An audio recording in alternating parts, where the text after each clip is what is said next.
이른바 호남 대첩, 광주 전남 대선 경선 결과가 잠시 후에 발표가 됩니다. 과반 1위를 달리고 있는 이재명 후보가 승기를 잡을지, 이낙연 후보에게 반전의 기회가 있을지 주목되고 있습니다. 네, 물론 다른 후보들의 결과도 함께 분석해 보도록 하겠습니다. 현장에서 소식이 들려오면 바로 현장을 연결을 하도록 하겠고요. 오늘 민주당 경선 중심으로 전국 분석해 주시기 위해서 두 분 나오셨습니다. 김영주 전 더불어민주당 의원, 또 신성범 전 새누리당 의원 두 분 나오셨습니다. 안녕하십니까? 안녕하십니까? 네. 안녕하십니까? 자, 추석 밥상 민심을 확인하고 이제 민주당만 놓고 봤을 때 2차 슈퍼위크가 왔고 호남 경선이 이제 오늘과 내일 열릴 예정입니다. 어떻습니까? 광주, 전남 경선 결과가 지금 이번 민주당 경선에서 어떤 의미를 갖고 있고 어떤 점을 좀 주요하게 보고 계십니까? 네, 아무래도 이제 광주, 전남이 그동안에 이제 그 지역에서 1위를 한 후보가 지난 대선에서도 대통령 후보가 됐고 대통령이 됐다. 네. 아시는 바와 같이 노무현 대통령이나 문재인 대통령 역시 광주 전남의 선택을 통해서 후보가 되고 대통령이 되는 부분이 있고 누가 뭐래도 민주당의 가장 기본적인 핵심 지역인 것이고 그렇기 때문에 광주 전남의 그 표심의 결과의 추이에 따라서 수도권에 대한 표심도 연동이 되어 있다는 측면에서 이번 호남 그 경선의 결과가 실제로 앞으로 판을 이재명 지사의 대세론을 말하자면 주춤거리게 하거나 바꿀 수 있는 모멘텀이 만들어지느냐 아니면 이제 그렇지 않느냐 하는 것이 굉장히 중요한 바로미터인데 이제 예상 외로 투표율이 저조한 부분이 여러 가지로 이제 이낙연 후보 입장에서 상당히 마음이 걸리는 그런 측면이 있습니다. 아직 공식적으로 나오진 않았습니다만 투표율이 저조하다면 어떤 것이 좀 원인일까요? 사실은 그동안의 호남의 투표율은 늘 저조해 왔습니다. 전통적으로 그 이유는 아무래도 이제 그 당원들의 비중이 높다 보니까 실제적으로 다른 몇몇 안 되는 당원들을 가지고 있는 대구 경북의 경우에 60% 이상 투표하는 경우는 인구가 적기 때문에 상당히 어떤 여러 가지 측면에서 결집소가 나타났는데 이번에는 크게 보면은 어쨌든 그동안의 역대 선거에 있어서도 지난번 대선에서도 인천을 제외하고 저조한 평가 그 투표율이 있었거든요. 그래서 특별한 건 아닙니다만은 이번에 눈여겨볼 것은 그래도 이번에는 이낙연이라고 하는 호남의 대표 주자가 대선 후보가 될 수 있느냐였기 때문에 투표율이 상대적으로 높을 것이다라는 기대를 했기 때문에 실망이 더하고 있다. 그렇게 봐야 되고 다만 이제 여러 가지 그동안 이제 말하자면 그 대장동 건이나 이런 것들이 과연 이낙연 후보에게 도움이 될 것이냐 아니면 상호 비방으로 인해서 오히려 더 호남 민심을 더 복잡하게 만들어서 투표장에 가기를 끄려하는 그런 어떤 부정적인 요소로 나올 것인가는 뚜껑을 열어봐야 알 것 같습니다. 지금 김 의원님께서 말씀해 주신 것처럼 대장동 개발 의혹, 과연 이재명 지사가 악재를 극복하느냐 이 부분이 상당히 관심인데 오늘 결과에 따라서 이 부분도 체크해 볼 수 있는 거죠? 그렇죠. 그러니까 지금까지 아시는 대로 충청에서 출발해서 어찌됐건 4번의 지역 경선, 1번의 이른바 슈퍼위기 해가지고 5번째 5연승을 달리고 있는 이재명 후보인데 과연 여기에서 호남에서조차 오늘 광주 전남에서조차 만약 과반을 획득하게 된다면 그냥 본선으로 결선 투표 없이 그냥 가게 되는 건데 문제는 말씀하신 대로 두 가지 변수잖아요. 첫째는 호남 지역 출신 정치인의 대표인 이낙연 후보가 의원직 사퇴라는 배수의 진까지 치면서 정치 생명을 걸었다. 지금 저를 죽일 겁니까? 살릴 겁니까? 호남 주민들이 결정해 주십시오라는 그런 작전을 펴고 있잖아요. 거기에 대한 호남인들의 응답이 어떻게 나올까 하는 부분이 하나 있는 거고 또 하나는 말씀하신 대로 경기도 성남 대장동에서 일어난 대장동 개발 이익 특혜 의혹이 호남 민심에 어떤 영향을 줄 것인가? 제가 볼 때는 아직은 나온 사실, 팩트가 없기 때문에 큰 영향을 주진 않을 것이다. 그럼에도 불구하고 뭐가 있는 것 아니야? 왜 이리 항상 실행력을 강조해온 또 앞세운 이재명 후보에게 뭔가 불길한 그림자라 그럴까? 불안한 요소를 발견하는 유권자도 당원들도 있을 것 같다. 그래서 큰 영향은 없을 것이나 아주 판세를 바꿀 만한 그런 영향은 아직 없을 것인데 조금의 영향이 있지 않겠나라고 보는 게 상식적인 것 같고 이 문제 대장동 개발 이익 특혜 의혹은 결국은 본선까지 짊어지고 가야 할 이재명 후보의 숙제 같은 건 아닌가 싶어요. 그렇군요. 지금이 5시 41분을 넘긴 시각이고 3시 반부터 이제 합동 연설을 했고 5시에 이제 개표가 시작이 됐고 예정대로라면 잠시 뒤에 이제 개표가 6시에 이제 이루어질 예정이고 현장에서 이제 들어오면 저희가 연결을 해드리겠습니다만은 자 이전에 나왔던 여론조사 결과를 놓고 또 오늘 경선 결과를 한번 예상을 해 보도록 하겠습니다. 어떻습니까? 일부 여론조사에서 좀 이낙연 후보의 좀 상승세가 눈에 띄기도 했었거든요. 최근에 이낙연 후보의 어떤 상승세 추이는 어떻게 지켜보고 계십니까? 의원직 사퇴라는 어떤 강수를 두기도 했습니다만. 두 가지가 겹쳐 있다고 봐야죠. 어쨌든 그 대장동 문제와 상관없이 호남 경선이 가까워오면서 그래도 팔이 안으로 굽는다고 호남 내부에서의 결속이라는 게 분명히 있었을 것이고 또 정세균 후보의 사퇴 이후에서 그런 어떤 전북의 표심까지 뭉틀어서 이낙연 후보를 지지해야 된다라는 흐름이 하나 있었을 것이고 또 다른 한편으로 어쨌든 대장동 사건으로 인해서 이재명 대세론이 약간 주춤주춤하는 부분들이 다 겹쳐졌을 거라고 보여집니다. 그래서 기본적으로는 어쨌든 어떤 면에서는 자연스러운 현상으로서의 이낙연의 결집도가 높아간 건 여론조사상으로 나타나고 있고 어쨌든 대장동 사건을 계속 언론에서 많이 표출할수록 이재명에 대한 말하자면 충성도가 떨어지는 부분이니까 그게 자연스럽게 이낙연 쪽으로의 흐름으로 갈 수 있을 거라고 보여집니다. 그러나 종합적으로 보면 실제적으로 보면 이낙연 후보가 그동안에 한 번도 호남에서조차도 50% 이상이나 절대 다수의 지지를 얻지 못했다는 부분들이 부담으로 느껴집니다. 그러니까 이재명 후보가 대세론을 호남에서도 어느 정도 갖고 있었거든요. 이제 그런 부분에 대해서 다소 대세론을 지지해왔던 호남의 유권자들이나 지지자들 입장에서는 약간 마음이 상하는 그래서 투표율의 저조로 이어질 수 있는 개연성이 좀 있다 그렇게 볼 수 있겠습니다. 호남의 표심이 향방이 어디로 갈지 좀 촉각을 곤두세우고 있는 가운데 저희가 지금 차기 대선 후보 적합도 여론조사 결과 또 앞서 지나갔던 그동안의 민주당 순회 경선 누적 득표율을 보여드렸는데 지금까지 나온 결과들과 오늘 잠시 뒤에 발표될 호남의 어떤 결과를 좀 비교해 보면서 앞으로의 좀 민주당 경선 과정을 예상해 보는 것도 의미가 있을 것 같습니다. 일단 지금 호남 지역에 대해서는 뭐 권리당원과 그리고 이제 당원들의 투표는 이루어진 상황, 그러니까 주사위가 던져졌습니다. 그렇습니다. 오늘 경선 현장에서 나온 두 후보의 발언을 저희가 모아봤습니다. 이 내용도 듣고 계속 대담 이어가도록 하겠습니다. 대장동 공공개발을 막던 보수 언론과 국민의힘이 적반하장으로 왜 공공개발 안 했냐, 공공한수액이 왜 그리 적냐며 대선 개입하는 이 현실을 보십시오. 부패 정치 세력과 손잡은 기득권의 저항은 상상을 초월합니다.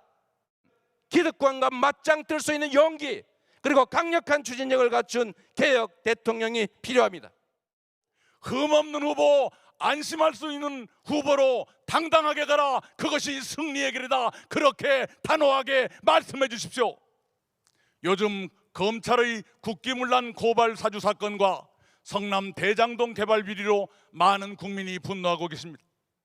대장동 비리도 철저히 파헤쳐 관련자는 누구든 법대로 엄발토록 하겠습니다. 기득권과 맞짱 뜰 용기 또 흠 없는 후보 각각 들어봤습니다. 두 후보의 어떤 그 선거 전략도 좀 엿볼 수가 있는 상황인데 호남은 사실 전통적으로 전략적인 투표를 해왔잖아요.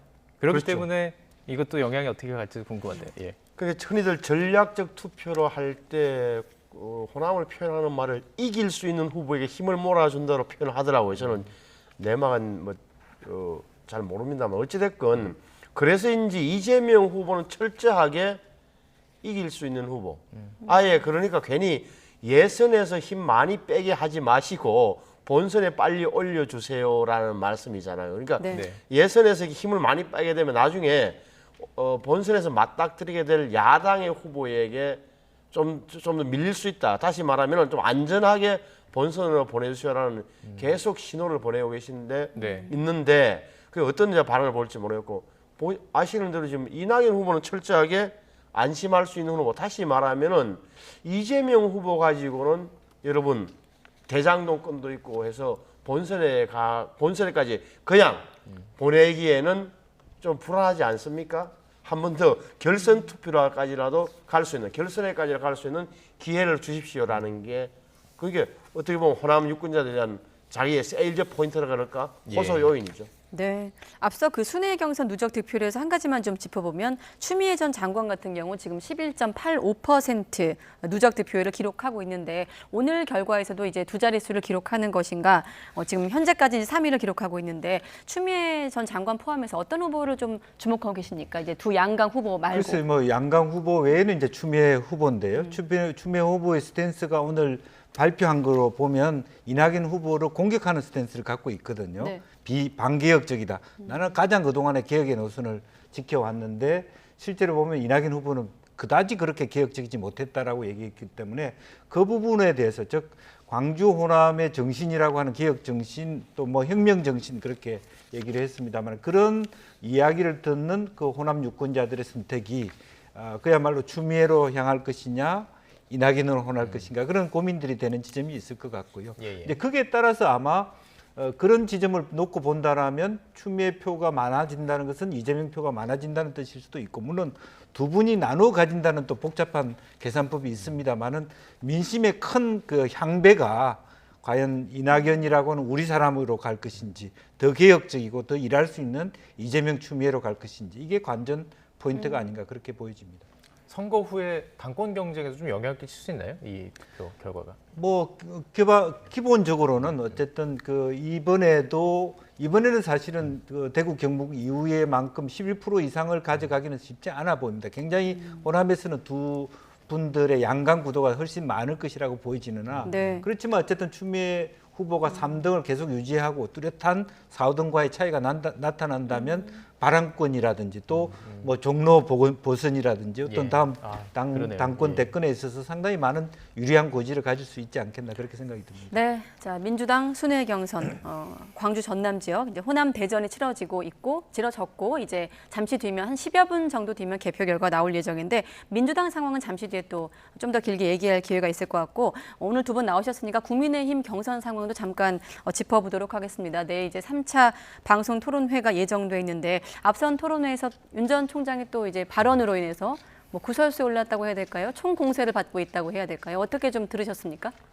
우선 바뀐 게 1차 토론회에서는 굉장히 다소곳하고 수비 위주의 다시 말하면 실점을 안 하겠다 발언을 굉장히 천천히 하면서 아주 뭐랄까 아주 실점을 안 하겠다는 그 아주 굳은 자세를 견지했던 윤석열 후보가 2차 토론 때는 보니까 공격적으로 나오더라고요. 그래서 그동안에 질문을 하지 않았던 상대 홍준표, 유승민 후보에 대해서도 질문도 하고 그게 좀 특이했던 거고 그러다가 보니까 결국 이제 다시 한 번 더 1위 후보다 보니까 집중 공격을 받았죠. 받는 과정에서 나오는 게 결국은 이제 유승민 후보와의 공약 카피 경쟁이랄까 공약 베끼기 논란에서 나온 말 집이 없어서 주택 청약 저축 가입하지 않았다 집이 없어 뭐랄까 그 모른다 이런 식으로 표현하는 바람에 집이 없어서 만들어보지 못했다라고 그게 정확한 어디죠? 그러니까 모른다 집이 만들어보지 못했다 뭐 이렇게 표현하는 바람에 아주 어색해진 건 사회에서 그게 아마 오히려 토론 때는 몰랐는데 그 토론이 끝나고 나서 그 다음 날부터 굉장히 회자되면서 이게 윤석열 후보가 계속돼 왔던 어떤 말 실수의 연장선상에서 공격을 많이 받는 그 아주 아픈 지점이 아닌가 싶어요. 예, 지금 말씀해주신 그 발언을 저희가 좀 준비해봤습니다. 녹취로 준비해봤으니까 직접 듣고 이야기하면 더 좋을 것 같네요. 함께 들어보시죠. 듣고 한번 다시 판단을 해보죠. 예. 혹시 직접 주택 청약 같은 거 이렇게 통장 만들어 보신 적 있습니까? 아니 저는 뭐 집이 없어서 만들어보진 못했습니다만은 집이 없으면 만들어야죠 오히려. 네. 아니 한 번도 해본 적은 해본 적은 없습니다만은. 자, 그러니까 이제 유승민 후보가 이제 질문으로 이를테면 이제 공세를 한 거고 방어를 하는 대답하는 차원에서 또 한 번도 해본 적이 없습니다만으로 이제 답을 했는데 논란이 일었고 여기에 대한 또 해명에 나섰는데 또 이번에는 청약 통장을 혜택이라고 언급을 했습니다. 어떻게 좀 자 윤석열 전 총장 대선 후보거든요. 어떻게 좀 보십니까? 검증 차원에서 접근한다고 한다면요. 제가 보기에는 조금 그 윤 총장이 좀 긴장을 한 것 같아요. 왜냐하면 그 자기가 낸 정책에 대한 말하자면 숙지력이 적다 보니까 당황을 해가지고 사실 우리가 주택 청약 통장이라고 하는 개념을 모르는 국민이 별로 없거든요. 일반 뭐 집이 있든 없든 간에 네. 주택 청약 통장이라는 집 없는 사람이 집 가지려고 하는 거는 기본일 텐데 그러다 보니까 이제 자기도 모르게 그런 내가 뭐 이런 걸 안 만들어 봤다 사실은. 그리고 또 해명도 결국 나이 들어서 결혼도 하고 뭐 그동안 이렇게 저렇게 살다 보니까 그럴 기회가 없었다. 그렇게 해명을 했습니다만은 네.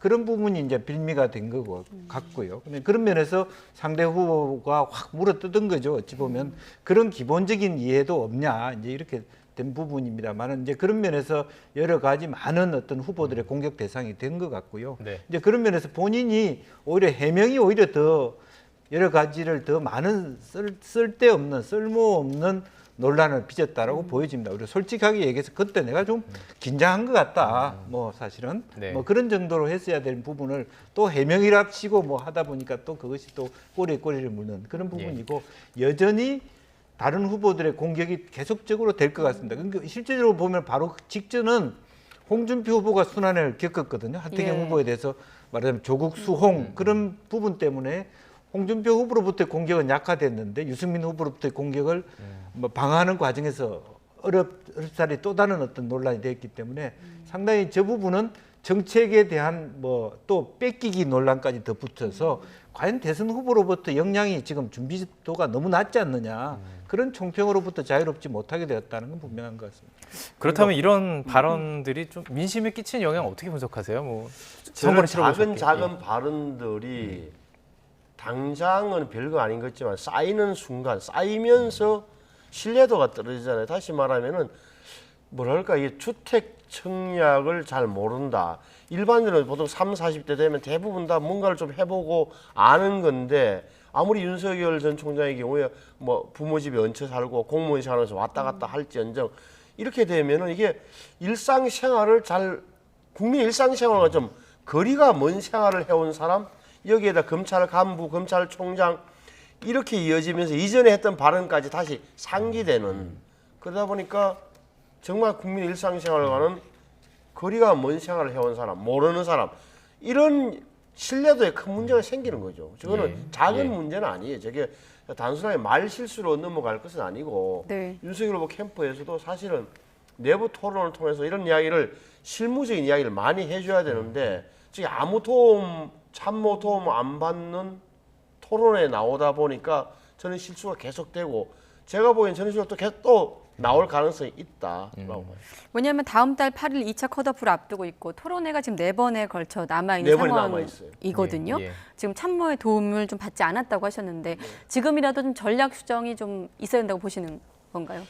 저는 그러니까 이런 거예요. 그러니까 윤석열 후보가 윤석열 후보다운 게 어떤 거였습니까? 그러니까 좀 뭐라 그럴까 이렇게 좀 좌고우면하지 않는 직진성이라든지 강단 있는 모습 이런 건데 저 토론에서 그런 걸 많이 못 보여주더라고요. 그러니까 모르는 거는 모른다, 죄송하다, 배워가겠다든지 이렇게 해야 되는 건데 굉장히 뭐랄까 어려운 단어와 전문 용어를 쓰려고 하는 애쓰는 모습 같은 것을 오히려 저는 뭐랄까 국민들이 보기에도 시청자들이 보기에도 그렇게 신뢰가 안 가는 빨리 공부를 급하게 했구나는 느낌을 줄 뿐이라고 생각해요. 자기 색깔, 자기 고유의 뭔가를 좀 찾아내는 노력이 필요해요. 네, 알겠습니다. 자, 최재형 전 감사원장 얘기도 좀 해볼 필요가 있을 것 같은데 정의화 전 국회의장이 지지를 철회 공식 선언했습니다. 지금 근데 이 정의화 전 국회의장이 직접 그 정치권으로 좀 설득한 인물 아니었나요? 네. 아무래도 이제 최재형 감사원장 같은 경우는 초창기에 윤석열 후보하고 대비해서 먼저 네. 입당을 하셨고 네. 이제 그 당에서의 뭐 저희 당은 아닙니다만 당에서의 기대는 내심 자력으로 빨리 5% 7%대를 돌파하기를 그래서 실제적으로 뭐 윤석열 총장에 대한 리스크도 솔직히 있지 않습니까? 가족이라든지 뭐 장모라든지 이런 리스크가 흔들릴 때 대체제가 될 수 있느냐라고 하는 기대를 걸었는데 실제적으로 그런 부분을 본인들이 해내지 못하고 실제로 이념적으로 보면 훨씬 더 우파로 가버렸기 때문에 이제 한편으로 보면 참신한 면에서는 윤석열에게 뺏기고 여러 가지 어떤 후보 말하면 지지군에서도 힘을 잃어가고 있는 게 사실입니다. 그러다 보니까 실제로 자기 설당이 점점 없고 오히려 더 소위 토착 세력, 뭐 유승민, 홍준표의 아주 강한 행군에 있어서 자기의 어떤 지지 기반들을 더 잃어가고 있는, 그리고 토대도 스스로 붕괴시키고 있는, 뭐 캠프도 해체해버리는 이런 과정이 어쩔 수 없이 자기가 이번 판에서는 들어설 영지가 점차 시간이 갈수록 줄어들 수 있는 그런 지금 상황에 놓여 있기 때문에 정의화 의장도 막 그런 선택을 할 수밖에 없지 않았나 그렇게 생각이 듭니다. 네, 알겠습니다. 자, 국민의힘 상황 간단히 짚어봤고 다시 민주당 얘기로 돌아오도록 하겠습니다. 이 질문도 한번 드려볼게요. 사실 최근에 어떤 대장지구 개발 의혹, 뭐 그 이전에도 이른바 명락 대전이 있었던 건 사실이었는데 이번 호남 경선을 기점으로 물론 결과에 따라 좀 다르겠습니다만 그런 갈등이 좀 더 깊어질까요? 아니면 결과에 따라 좀 달라질 수 있다고 보십니까? 이재명 후보와 이낙연 후보 캠프 간의 어떤 갈등이라고 해야 될까요? 네. 그러니까 제가 볼 때는 상당히 결과에 따라 다르겠습니다만 네. 적어도 금이 많이 간 거는 사실이에요. 그러니까 상황 인식, 그게 국가가 앞으로 나아가야 될 방향에 대한 좀 차이가 좀 보이는 것 같고, 그다음에 무엇보다 대장동 사태를 보면서 책임 추궁하는 방식이라든지 대응 설득에 대한 오가는 공방 내용을 보면 굉장히 불신이 쌓였다는 것은 뭐 사실이죠. 그래서 네. 누가 되든 이렇게 한 분의 후보가 되고 나서 과연 민주당이 자랑하는 원팀으로 지금 될 수 있을까에 대해서는 저는 회의적인 거고, 이건 뭐 저희 국민의힘도 마찬가지예요. 사실은 이게 좀 정치에서 숙명적 요소가 있는 건데, 그럼에도 불구하고 차이를 극복하려는 내부 구성원들의 뭐랄까 노력 내지는 정치적 결단, 그런 게 사실은 또 국민들에게 보여주는 그 정당의 실력이니까 네. 예. 두 당 다 모두 다 지켜봐야죠. 예. 사실 그런 갈등 중에 또 호남 경선 와중에 5.18 관련 또 언급으로 충돌하기도 했습니다. 호남 경선 와중에 나온 언급이거든요. 이 사안 자체를 어떻게 좀 지켜보시는지, 표심에도 영향이 글쎄 뭐 있을까요? 수박부터 뭐 여러 가지 어떤 뭐 억측이다 아니다 네. 단순 표현이다 뭐 5.18에 대한 이야기들 여러 가지 나왔습니다만은 사실은 오히려 호남에 있는 국민들, 이 광주 전남 도민 시민들은 우리 입장이 저 찹찹할 것 같아요. 뭐 굳이 그런 얘기를 할 필요도 없는 것이고, 이제는 상처가 이제는 말하자면 아물 때도 됐는데 계속 오히려 호남 후보가 그것을 자꾸 들춰내는 것 자체도 그렇게 좋아 보이는 것은 아니다라고 하는 그런 면에서 이것이 네. 실제적으로 보면 호남을 결집시켰을지 아니면 실제로 호남에서의 투표율의 저하로 말하자면 떨어지는 계기로 또 악영향을 이낙연 후보가 끼쳤을지 좀 있으면 지켜봐야 될 그렇습니다. 부분이 아닌가 예. 그렇게 보여집니다.